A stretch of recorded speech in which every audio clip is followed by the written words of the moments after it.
जय हिंद दोस्तों, मैं जितेंद्र कुमार। स्वागत है आप सभी का स्टडी जीत की इस यूट्यूब क्लासेज में।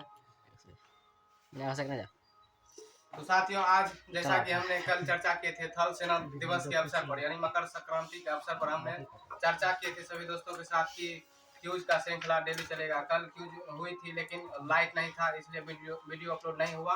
तो दोस्तों, आज क्यूज का दूसरा दिन है, तो आप लोग इसी तरह प्यार और बरसाते रहें ताकि हम लोग को हौसला मिले।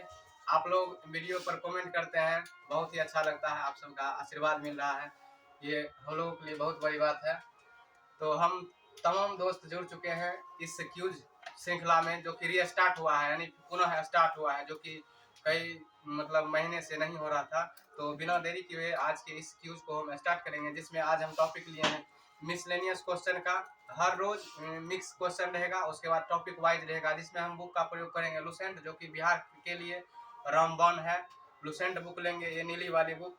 उसके बाद खान सर का नोट हो जाएगा, हिस्ट्री से खान सर का नोट, और ज्ञान बिंदु रोशन आनंद सर का ज्योग्राफी लेंगे हम। उसके बाद बिहार पुलिस जैसे आगे में है, तो मिक्स क्वेश्चन हम उठाते हैं, सेलेक्टेड क्वेश्चन। तो उसके लिए साइंस से हम एस के झा सर का बुक लेंगे, साइंस के लिए एस के झा सर का बुक। जीके जीएस के लिए लुसेंट हो जाएगा, यानी जीके के लिए। तो यानी कहीं कहीं सेलेक्टेड चीज़ों को पीवाईक्यू के रूप में या वन लाइनर के रूप में, मिसलेनियस के रूप में आप सबके सामने पेश किया जाएगा। तो आज का सबसे पहला सवाल हम लेंगे, महत्वपूर्ण राष्ट्रीय एवं अंतर्राष्ट्रीय दिवस। जैसे हम जानते हैं कि 15 जनवरी कल जो बीत गया, वह 15 जनवरी को कौन सा दिवस था? थल सेना दिवस। कल जो बीता थल सेना दिवस था। तो आज 16 तारीख है, तो जनवरी माह का हम आज दिवस लेंगे, जिसमें पहला क्वेश्चन है लुसेंट से, इस नई नीली वाली बुक से। लुईस ब्रेल दिवस कब मनाया जाता है? 4 जनवरी को लुईस ब्रेल दिवस। 4 जनवरी को लुईस ब्रेल दिवस मनाया जाता है। 4 जनवरी को लुईस ब्रेल दिवस। 4 जनवरी लुईस ब्रेल दिवस। इसको याद कैसे रखेंगे? बेल का जूस कितना गिलास पियेंगे हम लोग? 4 गिलास। बेल का जूस कितना गिलास? 4 गिलास पियेंगे, तब जाके मन भरेगा। बेल का जूस 4 गिलास, यानी 4 जनवरी लुईस ब्रेल दिवस। ठीक है। प्रवासी भारतीय दिवस कब मनाया जाता है? प्रवासी भारतीय दिवस 9 जनवरी। राहुल आज जुड़े हैं हम लोग के साथ, और गोलू आगे हैं, गोलू कुमार आ जाओ इधर। तो प्रवासी भारतीय दिवस कितना होगा? 9 जनवरी को प्रवासी भारतीय दिवस मनाया जाता है। जनवरी का दिवस है, तो फरवरी तक जाएंगे हम लोग, धीरे धीरे हर माह का करेंगे। तो जनवरी फरवरी आज करेंगे। विश्व हिंदी दिवस कब मनाया था? 10 जनवरी।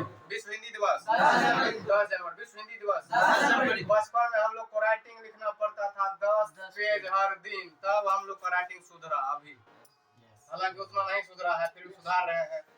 तो विश्व हिंदी दिवस कब मनाया जाता है? 10 जनवरी को। राइटिंग हम लोग कितना पेज लिखेंगे? 10 पेज हर रोज, यानी विश्व हिंदी दिवस। हिंदी में राइटिंग 10 पेज। विश्व हिंदी दिवस 10 जनवरी। प्रवासी भारतीय दिवस 9 जनवरी। 9 जनवरी कहने का अर्थ हुआ, प को हम 9 बना सकते हैं कि नहीं? प्रवासी में प है कि नहीं है? परो है, यानी परो संयुक्त। प को हम 9 आसानी से बना सकते हैं। प्रवासी भारतीय दिवस 9 जनवरी हो गया। लुईस ब्रेल दिवस 4 जनवरी। प्रवासी भारतीय दिवस 9 जनवरी। उसके बाद हो गया विश्व हिंदी दिवस 10 जनवरी।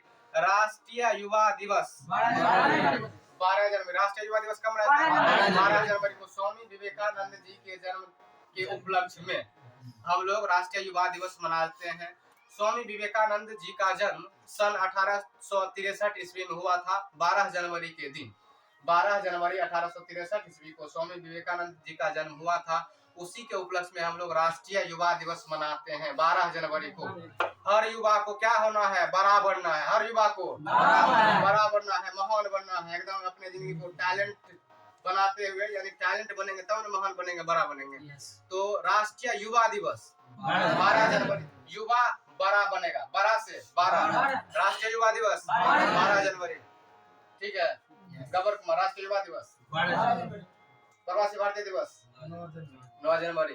लुईस ब्रेल दिवस 4 जनवरी। राहुल कुमार खड़ा होने का आवश्यकता नहीं है। तो अब हम चलेंगे अगला में है थल सेना दिवस का हम चर्चा कर चुके हैं। थल सेना दिवस 15 जनवरी। थल है, थल को कह देंगे बल, जिसको बल है 15 आदमी को कुछ नहीं बुझेगा, उठा पटक देगा, जैसे कुश्ती में। ठीक है। तो थल से बल बोलेंगे। जिसको बल रहेगा 15 आदमी रहे कि 15 आदमी को भी मात दे सकता है। तो थल सेना दिवस 15 जनवरी। थल सेना दिवस 15 जनवरी। भारत पर्यटन दिवस 25 जनवरी। भारतीय पर्यटन दिवस 25 जनवरी। क से पर्यटन, क से पर्यटन, क से 25। भारतीय पर्यटन दिवस अभिषेक कुमार। भारतीय पर्यटन दिवस 25 जनवरी। उसके बाद है गणतंत्र दिवस कब मनाया जाता है? 26 जनवरी। बचपन से हम लोग जानते हैं गणतंत्र दिवस भारत में कब मनाया है? 26 जनवरी। स्वतंत्रता दिवस कब मनाया जाता है? 15 अगस्त को। 15 अगस्त को स्वतंत्रता दिवस, गणतंत्र दिवस। 26 जनवरी को अंतर्राष्ट्रीय सीमा शुल्क व उत्पाद दिवस 26 जनवरी। अंतर्राष्ट्रीय सीमा शुल्क व उत्पाद दिवस 26 जनवरी। सीमा शुल्क, शुल्क क्या टका? शुल्क क्या टका? 26 टका। शुल्क क्या रुपया लग रहा है यहाँ पर? ऐसे शुल्क मतलब कि टैक्स, टैक्स कितना लग रहा है यहाँ पर? 26 रुपया। ऐसे याद रखना है। तो यहाँ पर हम बोलेंगे अंतर्राष्ट्रीय सीमा शुल्क व उत्पाद दिवस 26 जनवरी। अंतर्राष्ट्रीय सीमा शुल्क व उत्पाद दिवस 26 जनवरी। उसके बाद है सर्वोदय दिवस 30 जनवरी। सर्वोदय को बोल देंगे सूर्योदय। सर्वोदय क्या बोल देंगे? सूर्योदय। सूर्योदय 30 दिन उगती है कि नहीं? सूर्य हर रोज उदय होता है, सूर्य का हर रोज यानी 30 दिन उदय होता है कि नहीं होता है? सर्वोदय को हम बोल देंगे सूर्योदय। सूर्योदय हर रोज होता है तो हम बोल देंगे सर्वोदय दिवस कब मनाया जाता है? 30 जनवरी को सर्वोदय दिवस। 30 जनवरी को सर्वोदय दिवस, ठीक है। उसके बाद है शहीद दिवस 30 जनवरी को। शहीद दिवस, जो सेना, जो फौजी भाई शहीद हुए होंगे वे ड्यूटी हर रोज 30 दिन करते होंगे कि नहीं तैनात होकर सीमा पर? 30 दिन ड्यूटी करते होंगे अपनी देश की रक्षा के लिए। 30 दिन ड्यूटी करते होंगे, इसलिए शहीद दिवस कब मनाया जाता है? 30 जनवरी। सिर्फ रिलेट करना है, किसी भी फर्जी दिमाग से क्या कर देना है? रिलेट। ये हुआ जुगाड़ू मेथड। क्या जुगाड़ क्रांति आ गया? जुगाड़ लगा और हर चीज को आसानी से रटना न है, समझते हुए आसान कर देना, ठीक है। उसके बाद है कुष्ठ निवारण दिवस 30 जनवरी। कुष्ठ निवारण दिवस 30 जनवरी। इसको कैसे याद कर रखेंगे? कौन बोलेगा? जिसको कुष्ठ हो गया, कुष्ठ रोग हो गया, उसको देखभाल हम 30 दिन करना होगा। किसी आदमी को यानी किसी स्वस्थ व्यक्ति को, उस रोगी को जिसको कुष्ठ हो गया 30 दिन देखना होगा। यानी जिसको कुष्ठ हो गया 30 दिन उसको देखना होगा। कुष्ठ निवारण दिवस क्या जनवरी? 30 जनवरी। याद हुआ कि नहीं हुआ? एक बार हम रिपीट कर दें। लुईस ब्रेल दिवस 4 जनवरी। प्रवासी भारतीय दिवस 9 जनवरी। विश्व हिंदी दिवस 10 जनवरी। राष्ट्रीय युवा दिवस, थल सेना दिवस 15 जनवरी। थल सेना दिवस। भारतीय पर्यटन दिवस 25 जनवरी। गणतंत्र दिवस 26 जनवरी। अंतर्राष्ट्रीय सीमा शुल्क उत्पाद दिवस 26 जनवरी। सर्वोदय दिवस, शहीद दिवस, कुष्ठ निवारण दिवस। बिल्कुल राइट। और एक और पूछ देते हैं, हाँ फरवरी से विश्व कैंसर दिवस 4 फरवरी। इसको याद करेंगे चीर फाड़ से। जिसको कैंसर हो जाएगा थोड़ा देर के लिए उसको चीर फाड़ किया जाएगा ऑपरेशन थिएटर में। तो चीर फाड़ से 4 फरवरी। चीर फाड़ से 4 फरवरी। विश्व कैंसर दिवस 4 फरवरी। विश्व कैंसर दिवस 4 फरवरी। उसके बाद है अंतर्राष्ट्रीय मातृभाषा दिवस 21 फरवरी। अंतर्राष्ट्रीय मातृभाषा दिवस 21 फरवरी। बचपन में हम लोग को माँ क्या करती थी? तेल लगा करके उसके बाद चूमती थी, यानी किस करती थी। 21 याद रखेंगे। मातृ मतलब माँ क्या करती थी? बचपन में तेल लगा के 21 करती थी, चूमती थी, दुलार करती थी। यहाँ पर क्या बोलेंगे हम? अंतर्राष्ट्रीय मातृभाषा दिवस 21 फरवरी। केंद्रीय उत्पाद शुल्क दिवस 24 फरवरी। केंद्रीय उत्पाद बोलते हैं।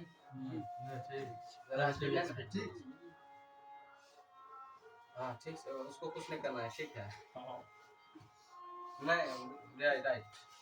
राष्ट्रीय विज्ञान दिवस कब मनाया जाता है? 28 फरवरी। राष्ट्रीय विज्ञान दिवस 28 फरवरी। केंद्रीय उत्पाद शुल्क दिवस 24 फरवरी। केंद्रीय उत्पाद शुल्क दिवस 24 फरवरी। सब में जुगाड़ उगना है, कुछ को याद करना होगा, ठीक है।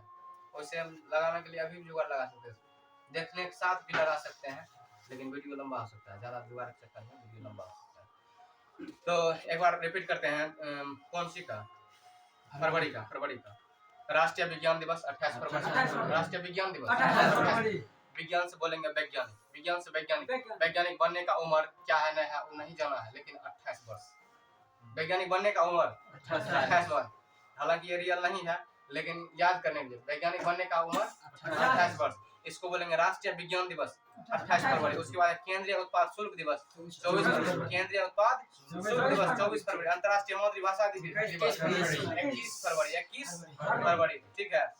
दिवस हम लोग का फरवरी तक टारगेट पूरा हुआ। अब हम चलेंगे स्टैटिक जीके की ओर। फिर है हमारा जो नया है उसको हम देखेंगे क्या है, कल का टास्क क्या है।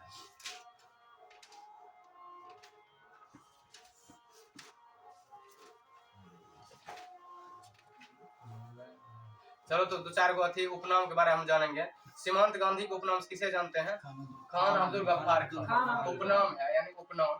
सीमांत गांधी के उपनाम किसे जाना जाता है? खान अब्दुल गफ्फार खान अब्दुल गफ्फार खान। उसके बाद राष्ट्रपिता के नाम से महात्मा गांधी, राष्ट्रपिता के नाम से महात्मा गांधी, बापू राष्ट्रपिता और बापू महात्मा गांधी को कहा जाता है। महात्मा गांधी का जन्म कब हुआ था?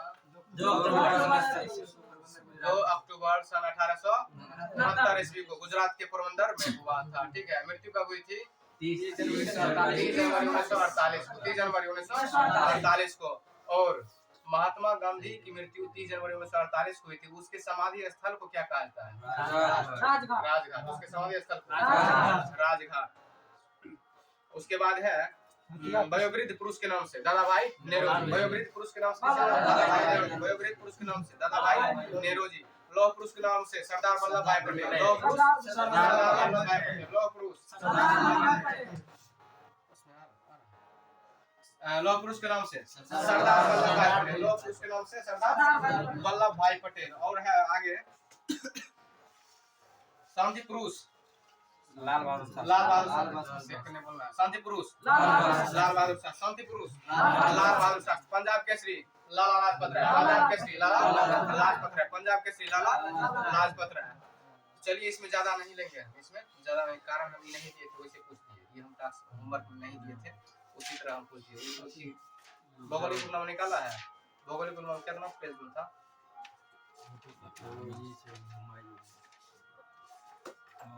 चलो अब हम रेखा के अंतरराष्ट्रीय रेखा के बारे में पूछते हैं। ये भी होमवर्क में था। भारत एवं चीन के बीच कौन सी सीमा रेखा है? मैकमोहन। भारत एवं चीन के बीच सीमा रेखा का नाम है मैकमोहन। भारत एवं पाकिस्तान के बीच रेड क्लिफ। भारत एवं पाकिस्तान के बीच रेड क्लिफ लाइन, यानी सीमा रेखा का नाम भारत और पाकिस्तान के बीच रेड क्लिफ। भारत एवं चीन के बीच मैकमोहन हो गया, ठीक है। उसके बाद हिंडनबर्ग रेखा जर्मनी और पोलैंड। हिंडनबर्ग रेखा हिंडनबर्ग जर्मनी और पोलैंड। जर्मनी और पोलैंड के बीच कौन सा रेखा है? Hindenburg. Hindenburg Germany Poland. Hindenburg Germany और पोलैंड।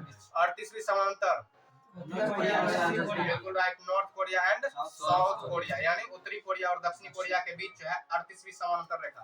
38वीं समांतर रेखा यानी 38 यानी पैरेलल लाइन, समांतर रेखा। उसके बाद होगा मैगिनॉट रेखा जर्मनी एवं फ्रांस के बीच। मैगिनॉट जर्मनी एवं फ्रांस, यानी वहां पर थोड़ा इसको रिलेट करेंगे। मैगी नहीं खाना है, कहां में नहीं खाना है? जर्मनी और फ्रांस मैगी नहीं खाता है, मैगिनॉट। जर्मनी और कहां में? फ्रांस मैगी नहीं खाता, मैगिनॉट रेखा। उसके बाद यूएसए एवं कनाडा के बीच हो गया 49वीं समांतर रेखा। यूएसए एवं कनाडा के मध्य कौन हो गया? 49वीं समांतर रेखा। यूएसए की राजधानी कहां है? कौन बोलेगा यूएसए की राजधानी? What is capital of USA? United, क्या होगा उसका full form? United states of America. United states of America, संयुक्त राष्ट्र अमेरिका की राजधानी वाशिंगटन डीसी है। वाशिंगटन डीसी है। और हम देखें तो यूएसए और कनाडा के बीच जो सीमा रेखा है उसका नाम है 49वीं समानांतर रेखा, राइट। रूस एवं फिनलैंड के बीच मेनरहिम, रूस एवं फिनलैंड के बीच मेनरहिम रेखा है। उसके बाद है पाकिस्तान एवं अफगानिस्तान के बीच ड्यूरंड। पाकिस्तान एवं अफगानिस्तान के बीच ड्यूरंड। पाकिस्तान एवं चीन के बीच मैकमोहन। पाकिस्तान एवं एक बार फिर रिपीट करते हैं। भारत और पाकिस्तान के बीच रेड क्लिफ। भारत और चीन के बीच मैकमोहन, ठीक है। आगे बढ़े, ठीक है। ये हो गया हमारा पाकिस्तान और अफगानिस्तान के बीच ड्यूरंड। पाकिस्तान अफगानिस्तान ड्यूरंड हो गया।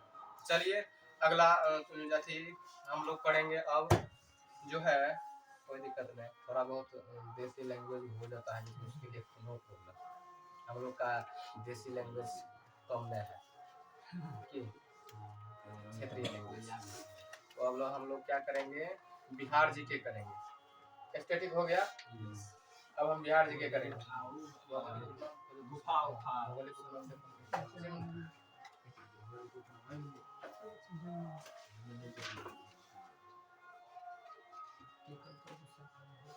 कहा जाता है खुद को मेहनत में फ्राई करें, खुद को मेहनत में फ्राई करें और हारने के बाद फिर से एक बार ट्राई करें। खुद को मेहनत में फ्राई करें। धमारा का फ्राई भात, धमारा घाट का फ्राई भात नामी है पूरे एरिया में। मकतनी धाम के नियरेस्ट रेलवे स्टेशन हो गया हम लोग का धमारा घाट, वहाँ पे फ्राई भात नामी है। कभी यदि आप लोग आइएगा फ्राई भात जरूर खाइएगा धमारा घाट में। और फिर एक बार बोलते हैं खुद को मेहनत में फ्राई करें और हारने के बाद जिंदगी में फिर से एक बार ट्राई करें। और जिंदगी में शून्य से स्टार्ट करने के लिए कभी ना घबराएं। जीरो से शुरू जो कर देगा धीरे धीरे आगे बढ़ेगा। जैसे प्राकृतिक संख्या धीरे धीरे आगे बढ़ती है, उसका अंत है रे बिल्कुल ना ही प्राकृतिक संख्या का अंत है ना ही पूर्ण संख्या का अंत है, लेकिन जीवन का अंत है। और इस जीवन को सार्थक बनाना है कुछ करके। तो बिहार में हम पूछेंगे सबसे पहला, इसमें क्वेश्चन तुम लोग से पूछेंगे स्पेशल क्वेश्चन, ठीक है। सबसे पहला क्वेश्चन हम अभिषेक से पूछेंगे। अभिषेक कुमार मेरे पीछे में है, तो अभिषेक के लिए सबसे पहला क्वेश्चन रहेगा बिहार का पूर्वी जिला, बिहार की सबसे पूर्वी जिला कौन सी है? किशनगंज। बिहार की सबसे पूर्वी जिला किशनगंज। बिहार की सबसे पश्चिमी जिला कैमूर, ठीक है, राइट। बिहार की सबसे पश्चिमी जिला कैमूर। अभिषेक कुमार, बिहार का सबसे उत्तरी जिला पश्चिमी चंपारण। गब्बर, बिहार का सबसे दक्षिणी जिला गया, बिल्कुल राइट। बिहार की सबसे पूर्वी में किशनगंज, पश्चिम में हो गया कैमूर, उसके बाद उत्तरी में हो गया पश्चिमी चंपारण, दक्षिणी में हो गया गया। हम ये पूछेंगे बिहार के कितने जिला, प्रवीण कुमार, बिहार का कितना जिला नेपाल से टच करती है? 7। कौन कौन? पश्चिमी चंपारण, पूर्वी चंपारण, सीतामढ़ी, मधुबनी, अररिया, सुपौल, किशनगंज। बिल्कुल राइट। पश्चिमी चंपारण, पूर्वी चंपारण, सीतामढ़ी, मधुबनी, सुपौल, अररिया, किशनगंज, ये सभी बिहार के जिले हैं जो कि नेपाल से टच में होती है, ठीक है। तो उसके बाद हम क्वेश्चन फिर से ले रहे हैं। बिहार का क्षेत्रफल कौन बोलेगा कितना है? 94,163 बिहार का क्षेत्रफल 94,163 वर्ग किलोमीटर। ये जो बुक है जिसमें से ये डाटा हम बिहार का दे रहे हैं वह बुक है RWA यानी रोजगार विद अंकित, जो कि बिहार पुलिस के लिए सर्वमान्य पुस्तक है। रोजगार विद अंकित, कौन? नवीन भाटी सर, अंकित भाटी सर और नवीन भाटी सर का ये पुस्तक है, जो कि बिहार स्पेशल यानी बिहार पुलिस के लिए है। और ऐसा नहीं है सिर्फ बिहार पुलिस में बिहार जी के आता है, बिहार के हर एग्जाम में देखने को बिहार जी के मिल जाता है। तो हम अगले क्वेश्चन की सीरीज में आगे बढ़ेंगे। तो बिहार राज्य भारत के उत्तरी पूर्वी भाग में स्थित है। ध्यान दिया जाए उसका, किताब बंद करो, किताब बंद करो। हम बोलेंगे बिहार राज्य भारत के उत्तरी पूर्वी हिस्सा में, हमारा जो बिहार है भारत के उत्तरी पूर्वी हिस्सा में, ठीक है। और किस गोलार्ध में है? भारत उत्तरी गोलार्ध में, उत्तरी और पूर्वी गोलार्ध में, ठीक है, राइट।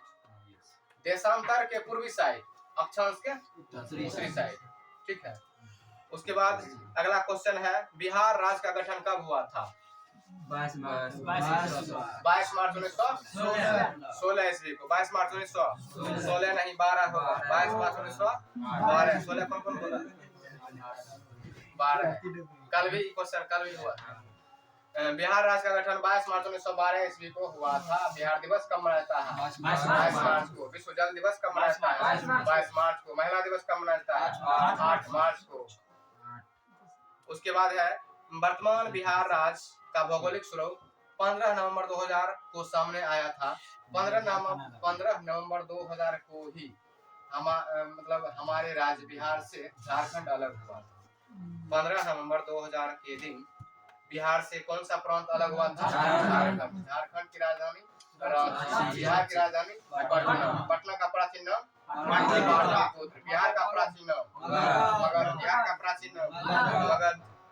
प्राचीन काल से ही मगध और अभी वर्तमान में बिहार प्राचीन काल से ही एक अपना अलग इतिहास बनाए हुए है, अपने देश में एक अलग पहचान बनाए हुए है। ठीक है, अब हम अगला क्वेश्चन लेंगे। वर्तमान समय बिहार राज्य की राजधानी पटना है, ये हो चुका है। ठीक है, वर्तमान समय बिहार के मुख्यमंत्री कौन है? बच्चा जानते हैं, श्री नीतीश कुमार। और यदि हम गवर्नर की बात करें, राज्यपाल की बात करें, तो राज्यपाल कौन है? बिल्कुल राइट, राजेंद्र विश्वनाथ अर्लेकर। राजेंद्र विश्वनाथ अर्लेकर।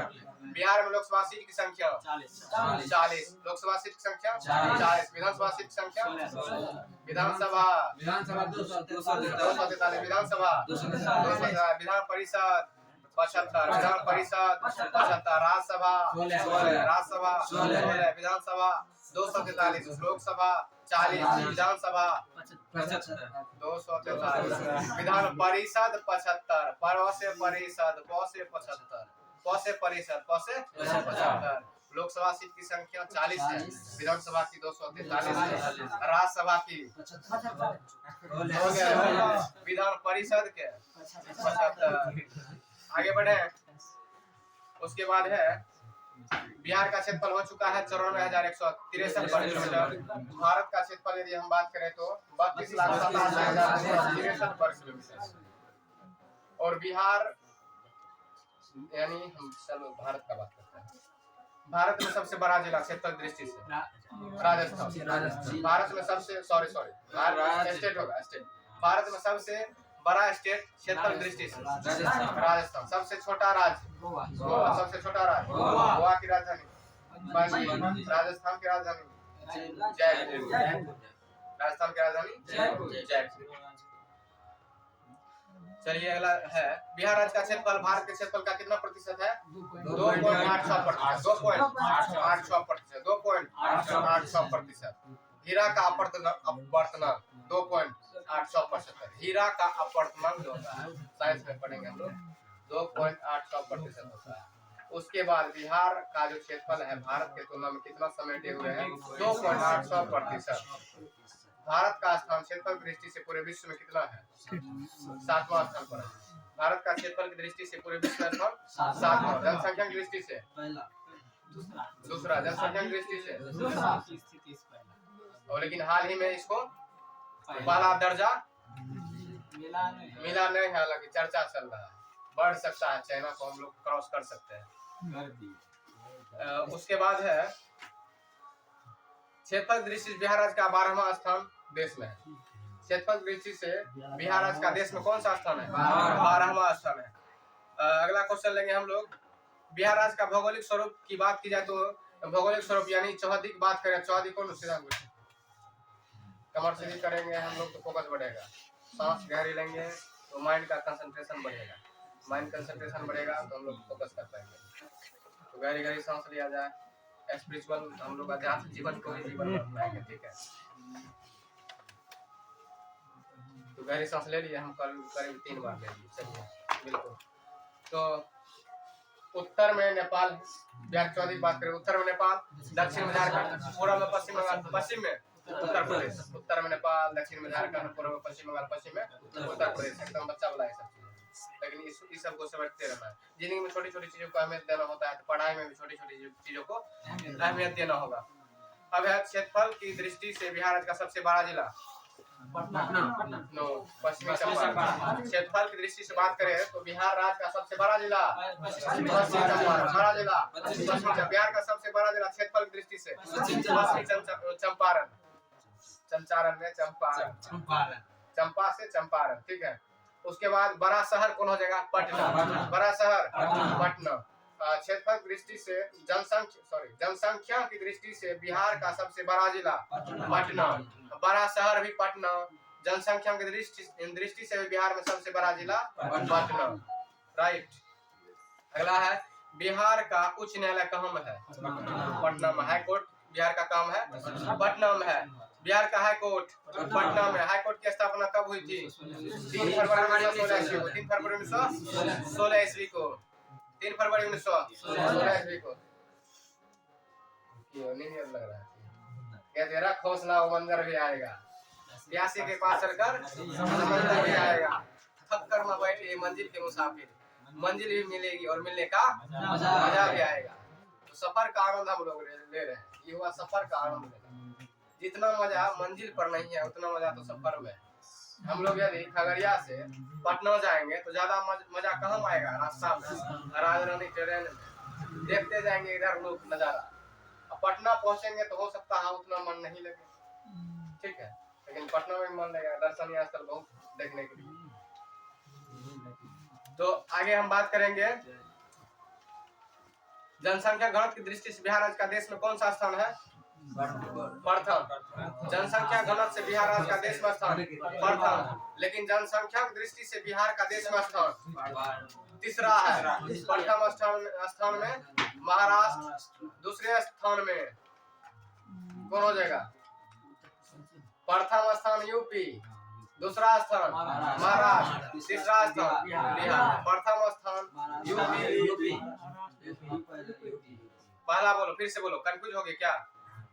बोलो, पहला हो जाएगा यूपी, हम सही बोले तो पहला हो जाएगा यूपी, दूसरा हो जाएगा महाराष्ट्र, तीसरा हो जाएगा यानी जनसंख्या में यूपी भैया बड़े हैं हमसे। बिहार का पड़ोसी यूपी, जनसंख्या में बड़ा यूपी, दूसरा नंबर में महाराष्ट्र, तेसर में हम लोग हैं यानी बिहार। ठीक है, ऐसे बैठे ठीक है। ठीक है। गोलू कुमार, अब हम बिल्कुल बच्चा वाला सवाल है। बिहार राज्य का वृक्ष, राज्य का पीपल, उसके बाद राज्य पक्षी गौरैया, राज्य का पुष्प गेंदा, राज्य का पुष्प गेंदा, राज्य पशु बैल। उसके बाद बिहार राज्य का पूर्वी जिला किशनगंज, पश्चिमी जिला उत्तरी पश्चिम चंपारण, दक्षिणी गया। ये सब हो चुका है। आगे हम लोग बिहार को आज यहीं पर रखते हैं। जो भी क्वेश्चन इसमें से और इम्पोर्टेंट होगा अगले दिन हम डालेंगे, ठीक है। अब हम स्ट्रेटेजी के हम फिर जा रहे हैं, मिक्सिंग करेंगे तो मजा आएगा। पुस्तक और लेखक में जाएंगे तो सबसे पहला क्वेश्चन हम रामायण से उठाएंगे। बरिनी न जाए मनोहर जोड़ी, शोभा बरी की मतलब बरिनी न जाए मनोहर जोड़ी, शोभा बहुत छोड़े चलो। रामायण के लेखक वाल्मीकि, रामायण के लेखक वाल्मीकि। उसके बाद महाभारत पंचतंत्र विष्णु शर्मा, हुमायूंनामा गुलबदन बेगम, यमा महादेवी वर्मा,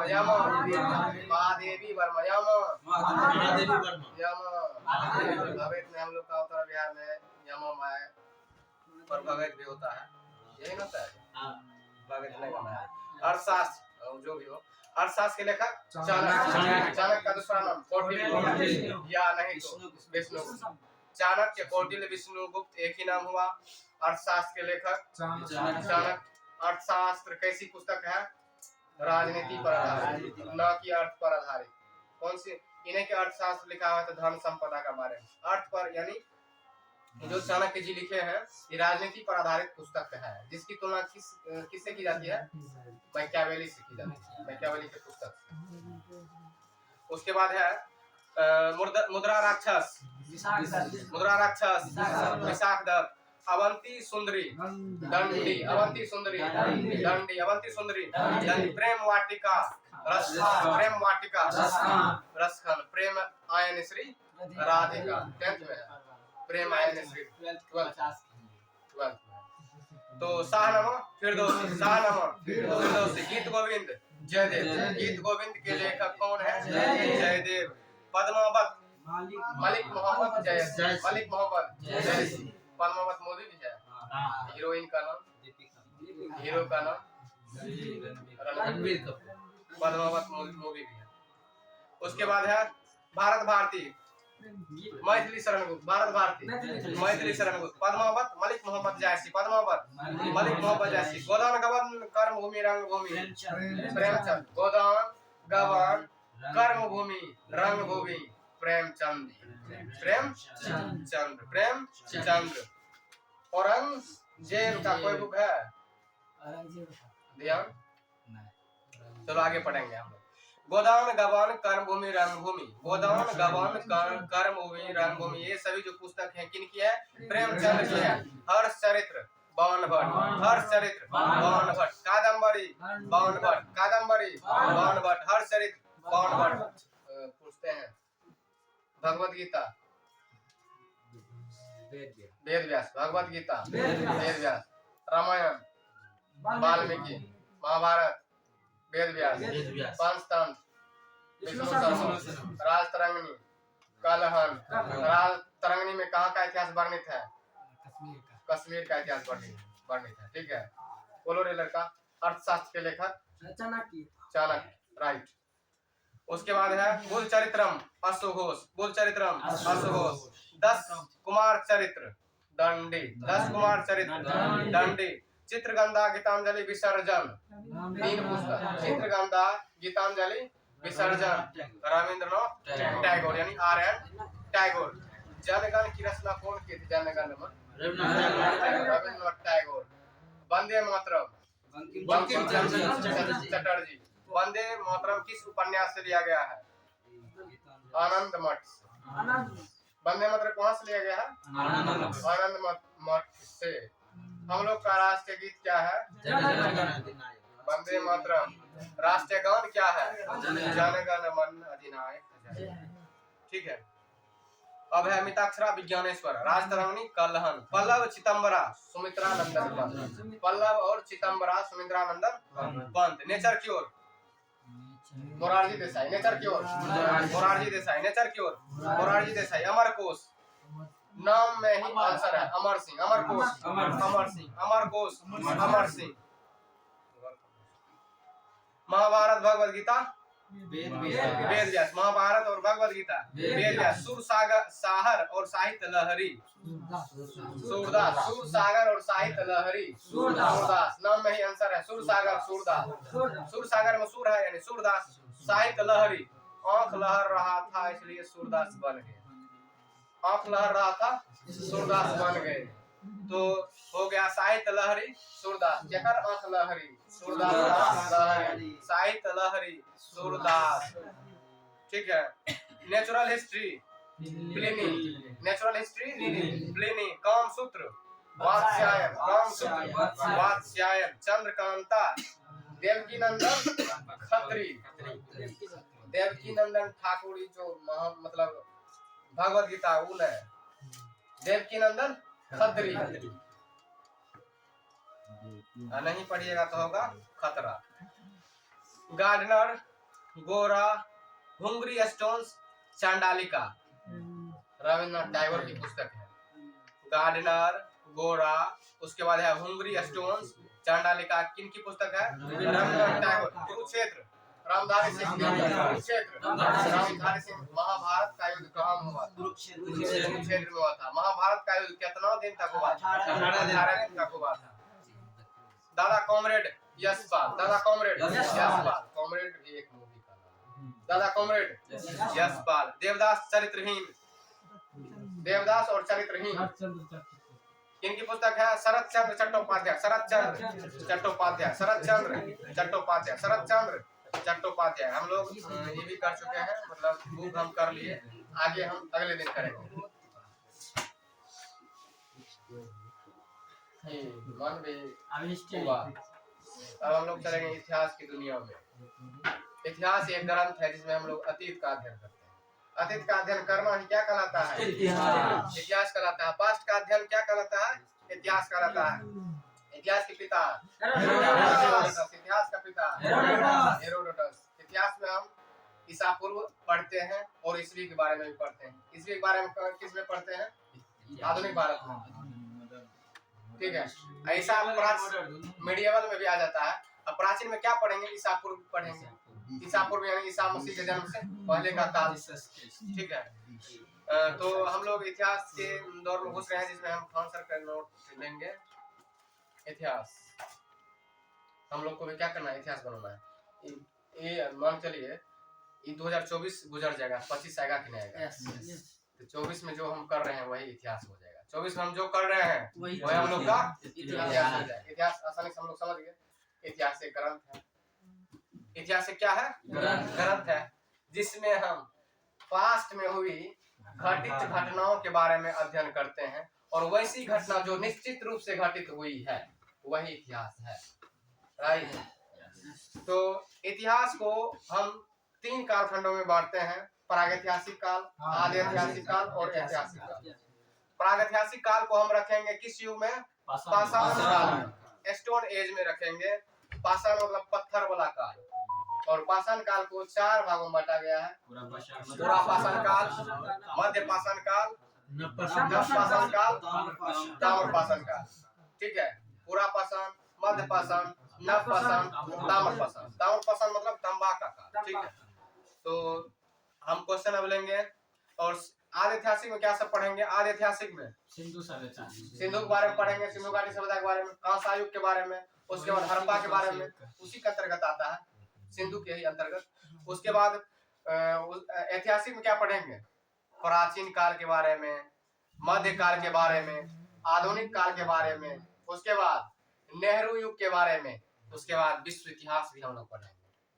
ठीक है, तो टारगेट बहुत बड़ा है हम लोग का, लेकिन तो बड़ा है तो घबराना नहीं, घबराना है। धीरे धीरे रे मना, धीरे सब कुछ होए।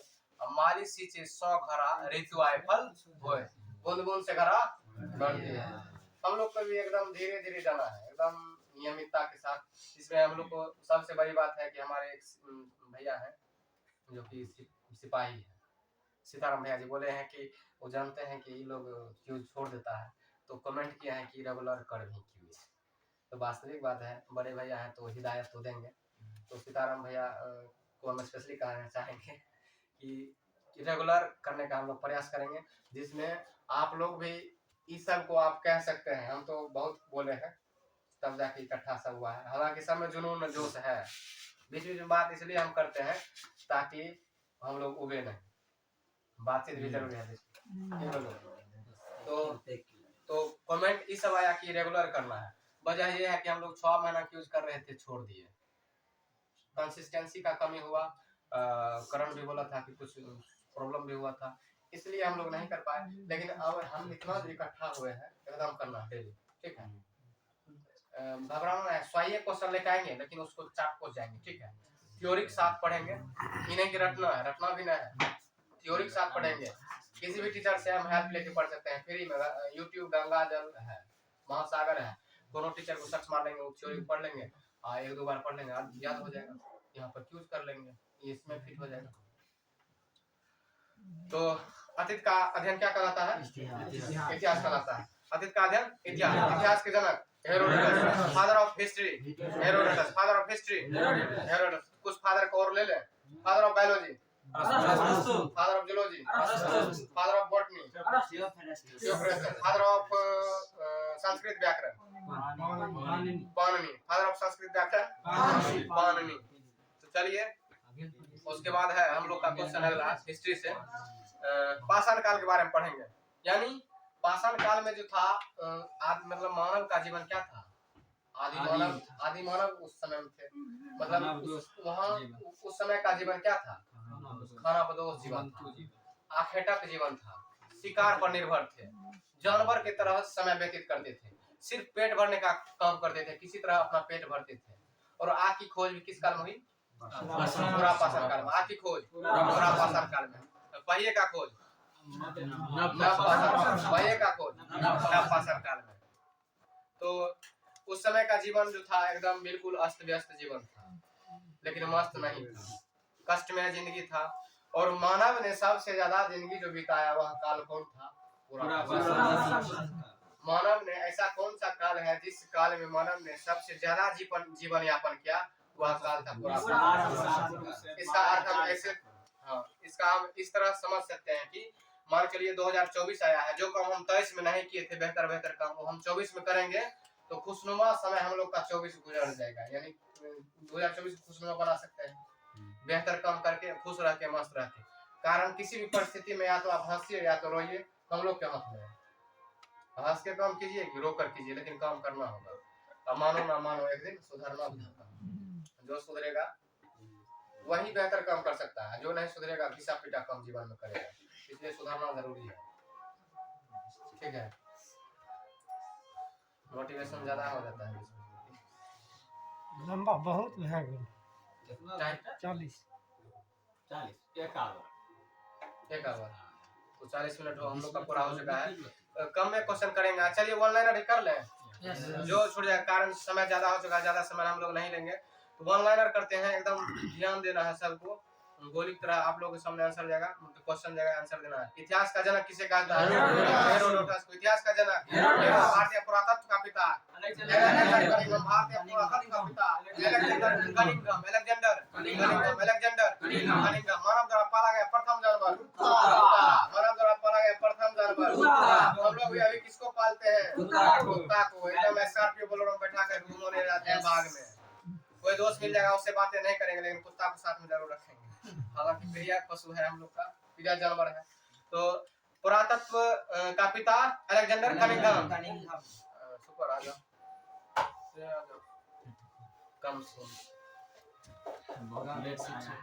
Come and sit.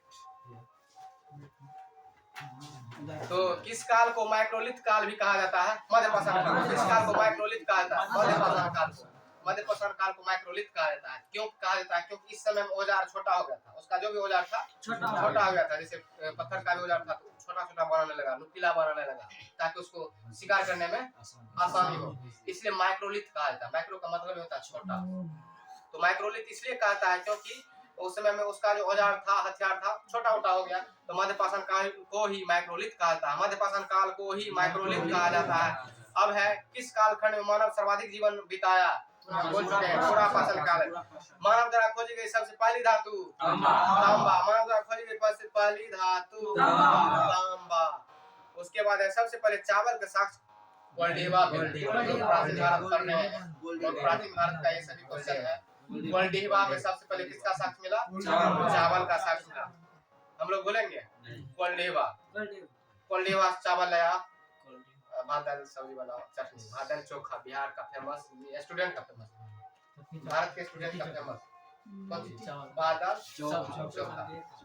बिहार का फेमस लिट्टी चोखा। बिहार का फेमस लिट्टी चोखा। मतलब आगे हम लोग जो क्वेश्चन करेंगे उसमें है कोल्डिवा से प्राप्त साक्ष्य हो जाएगा चावल। भात का आविष्कार किस काल में हुआ? पुरापाषाण काल। पहिए का आविष्कार नवपाषाण काल। पहिए का आविष्कार नवपाषाण काल मतलब नया पाषाण काल। उत्तर पाषाण काल का मतलब क्या होता है? बाद। उत्तर मतलब बाद हो गया, यानी पुरापाषाण काल, मध्यपाषाण काल, उसके बाद नवपाषाण काल, उसके बाद ताम्रपाषाण काल हो गया। कहाँ पर मानव गड्ढे खोदकर निवास करते थे? बुर्ज होम। बुर्ज होम में मानव क्या करते थे? गड्ढे खोदकर रहते थे। बुर्ज होम कहाँ है? कश्मीर में। बुर्ज होम कहाँ है? कश्मीर में। गर्तावास का अवशेष कहाँ मिला? बुर्ज होम यानी कश्मीर। गर्तावास बुर्ज होम। नवपाषाण युग में भारतीय उपमहाद्वीप के उत्तर पश्चिमी क्षेत्र में निम्नलिखित में से किस स्थान पर किस के पर्याय के प्रारंभिक प्राप्त हुए हैं? मेहरगढ़ में। इसको हम फिर बोलते हैं लॉन्ग क्वेश्चन है। नवपाषाण युग में भारतीय उपमहाद्वीप के उत्तरी पश्चिमी यानी उत्तरी और पश्चिमी क्षेत्रों में किस स्थान पर कृषि के अभ्युदय के प्रारंभिक प्रमाण प्राप्त हुए हैं? यानी कृषि के बारे में चर्चा मेहरगढ़ में। कृषि के बारे में चर्चा मेहरगढ़ में। किस काल में? नवपाषाण काल में। किस एरिया में? उत्तरी और पश्चिमी क्षेत्रों में। ठीक है, तो अगला क्वेश्चन हम लोग लेंगे। इसमें अब क्वेश्चन लगभग 28 क्वेश्चन है, हम लोग करीब पहुंच गए हैं। उसके बाद सेशन को खत्म करेंगे, बातचीत ज्यादा नहीं करेंगे। बातचीत इसलिए करते हैं ताकि सबका मन लगा रहे, क्योंकि नए नए जुड़े हैं, इसलिए बातचीत भी जरूरी है। क्योंकि पढ़ाई के दौरान हंसना भी जरूरी है, ठीक है, नहीं तो बोरियत फील हो जाता है। बोरियत किसी को लगभग कर रहा है। गुरुदेव कुमार, राहुल कुमार, एक क्वेश्चन पूछे राहुल से। आप पूछिए। खड़ा हो जा, अपना भयंकर शरीर देखो। बिहार का सबसे उत्तरी जिला किशनगढ़। पीछे भी देखो, तुम्हारे माइंड के ऊपर पश्चिमी चंपारण। पश्चिमी चंपारण बिहार का सबसे उत्तरी जिला पश्चिमी चंपारण। बिल्कुल राइट, ठीक है। भीमबेटका किसके लिए प्रसिद्ध है? गुफाओं के शयन क्षेत्र के लिए। गुफाओं के शयन क्षेत्र के लिए। राग का टीला किस नवपाषाणिक स्थल से संबंधित है? संगनकल्लू। राग का टीला संगनकल्लू। राग का टीला संगनकल्लू। राग का टीला कहां से संबंधित है? संगनकल्लू से। यह स्थल का नाम हुआ। भीमबेटका गुफाओं के शैल चित्र के लिए। उसके बराबर रॉबर्ट ब्रूस फुट थे एक कौन थे? भूगर्भ वैज्ञानिक थे। रॉबर्ट ब्रूस फुट एक भूगर्भ वैज्ञानिक थे। भू मतलब पृथ्वी, गर्भ मतलब अंदर, यानी पृथ्वी के अंदर जांच पड़ताल करने का काम कौन करते थे उस समय में? लगभग 1863 ईसा पूर्व ईस्वी 1863 ईस्वी में, ठीक है। तो रॉबर्ट ब्रूस फुट क्या करते थे? वो भूगर्भ वैज्ञानिक थे, भूगर्भ वैज्ञानिक थे और पाषाणकालीन सभ्यता की खोज की। रॉबर्ट ब्रूस फुट पाषाणकालीन सभ्यता की खोज की और ये भूगर्भ वैज्ञानिक थे। भारतीय उपमहाद्वीप में कृषि के प्राचीनतम साक्ष्य कहाँ मिले? मेहरगढ़ से क्वेश्चन हो चुका है। भारतीय उपमहाद्वीप में कृषि के प्राचीनतम साक्ष्य मेहरगढ़। उसके बाद हड्डी से निर्मित आभूषण, देखो हड्डी से निर्मित आभूषण, हड्डी से आभूषण का निर्माण किया जाता था मध्य पाषाण काल में। वो जो उसका जो साक्ष्य मिला है कहाँ से? महदहा से, महदहा। अब है किसको चालकोलिथिक युग भी कहा जाता है? चालकोलिथिक ताम्र पाषाण युग का अंग्रेजी नाम चालकोलिथिक है। चालकोलिथिक पीरियड को ही ताम्र पाषाण युग कहा जाता है या ताम्र पाषाण काल कहा जाता है। इसलिए चालकोलिथिक को हम क्या कहेंगे? ताम्र पाषाण युग कहेंगे, ठीक है, या काल भी कह सकते हैं। कोपेनहेगन संग्रहालय की सामग्री में पाषाण, कांस्य और लौह युग का त्रियुगीय विभाजन किया था। किसने? थॉमसन ने। एक बार और सुनेंगे हम लोग। कोपेनहेगन संग्रहालय जो है की सामग्री से पाषाण, कांस्य और लौह युग का त्रियुगीय विभाजन किया था थॉमसन ने। भारत में किस शैलाश्रय से सर्वाधिक चित्र प्राप्त हुए हैं? भीमबेटका गुफा। भारत में किस शैलाश्रय से सर्वाधिक चित्र प्राप्त हुए हैं? भीमबेटका। अब है एक ही कब्र से 3 मानव कंकाल, दमदमा से, दमदमा। एक ही कब्र से 3 मानव कंकाल दमदमा से। अब हम आगे कल करेंगे। अब चलिए इस क्यूज को अब हम रेस्ट करेंगे, यानी विराम देंगे क्योंकि समय ज्यादा हो चुकी है। 1 मिनट। कुछ साइंस में से दो चार क्वेश्चन साइंस में से मौखिक पूछता, हालांकि मौखिक हो रहा था उस समय से। तो विटामिन ए का रासायनिक नाम कौन बोलेगा? रेटिनॉल। विटामिन का रासायनिक नाम रेटिनॉल। विटामिन ए की कमी से कौन सा रोग होता है? विटामिन ए की कमी से रतौंधी हम दृष्टिहीनता भी कहते हैं। विटामिन का खोज किसने और कब किया था? सन 1911 ईस्वी में फांक ने किया। सन 1911 ईस्वी में फांक ने किया था। विटामिन डी का रासायनिक नाम कैल्सीफेरॉल। विटामिन डी प्राप्त होता है हम लोग को सूर्य की प्रकाश से। हम लोग यदि त्वचा संबंधी कोई रोग है तो हम लोग सूर्य प्रकाश में बैठ सकते हैं, आसानी से सूर्य प्रकाश ले सकते हैं। तो ठीक है, तो विटामिन के बारे में हम कल चर्चा करेंगे। विटामिन का जो होमवर्क रह जाएगा, ठीक है। विटामिन एक टॉपिक पूरा कर लेंगे, कल कर लेंगे। उसके बाद हाँ, मिसलेनियस क्वेश्चन को छोड़ना नहीं है। ऐसा क्वेश्चन जो कि एकदम अपना खुद से भी पढ़ेंगे तो हो जाएगा। जो नहीं होगा उसका वीडियो देखना है यूट्यूब का सारा, ठीक है। ज्यादा बातचीत नहीं करेंगे। आप लोगों को वीडियो को देखने के लिए दिल से धन्यवाद और नमन। इसी तरह आप लोग का प्यार बना रहे, हम उम्मीद करते हैं आप लोग वीडियो को लाइक करते हैं, शेयर करते हैं। और यूट्यूब चैनल हमारा है हम लोग का स्टडीजीत की, इसको आप लोग जरूर सब्सक्राइब कर लेंगे। मिलेंगे अगले वीडियो में, तब तक के लिए जय हिंद, जय भारत।